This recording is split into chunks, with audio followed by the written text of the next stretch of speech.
Hi, Daniel. I can tell by how you're excited. It's just a matter of when and if. Yes. We just have to count down those 6 points, one down, five to go. And I'm beside myself, I tell you. Certainly there, but Liverpool can wrap up the league title this week. But before we come to that, we'll be starting with some Ghanaian football, and the Ghana FA is still waiting on the ruling government to aid clubs with some form of financial support amid the coronavirus outbreak. Now, some weeks ago, President of the FA stated that he stated that he was engaging with all the major stakeholders to ensure that the football family is included in the government stimulus package to alleviate some of the hardship on the footballing industry. However, with the final decision yet to be made, it seems as if government appears to be dragging its feet in offering support to the local clubs. And today, the GFA continues its pursuit of the stimulus package by government for clubs. And in the latest development, the FA delved into how the Ghanaian football industry is quantitatively affected by football. And it talks about the strength of the football industry, and it just breaks down the numbers in terms of the football players right now and where they do fall in terms of the division. And the Ghana Premier League currently has 1,019 players. Division 1 has 2,353 players. The Women's Premier League has 600 players. And then the Division 2 and 3, has 43,700 players.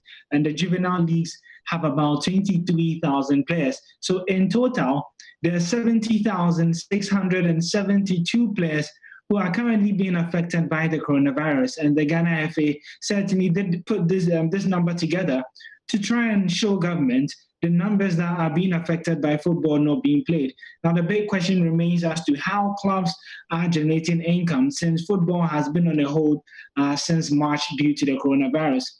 So as a result, most clubs are struggling to generate income. Remember, most of these teams make their money from match day and from selling merchandise and content. All that is generated through matches being played. And it's been over 3 months since any match has been played in Ghana. The Ghana FA goes on to say that the figures represent only registered footballers. This is without coaches, administrators, medical, and other essential service providers who are directly employed by the football industry. So I'm sure if you do add all these numbers, the numbers of players and staff and administration and all the stakeholders could surpass 75,000 people who are currently being affected by football not being played. So that shows how significant the fight by the Ghana FA is. And you would have to wait and see how government responds to this in terms of the stimulus package.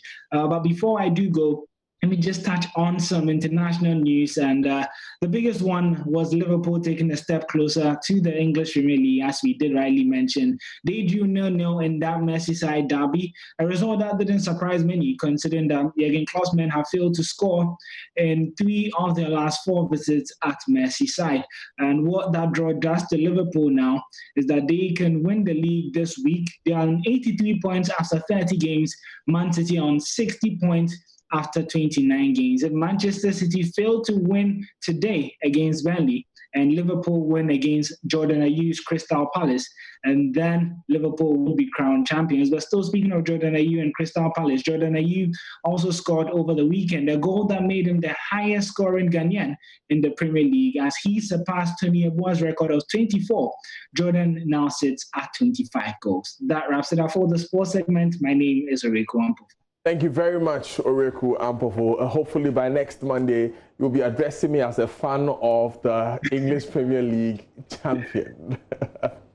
All the best, Daniel. Thank you very much, Oreku. Have a good day. Of course, Oreku will bring us more updates in sports bulletins during the day. But now on JoyNews today, it's time for World News.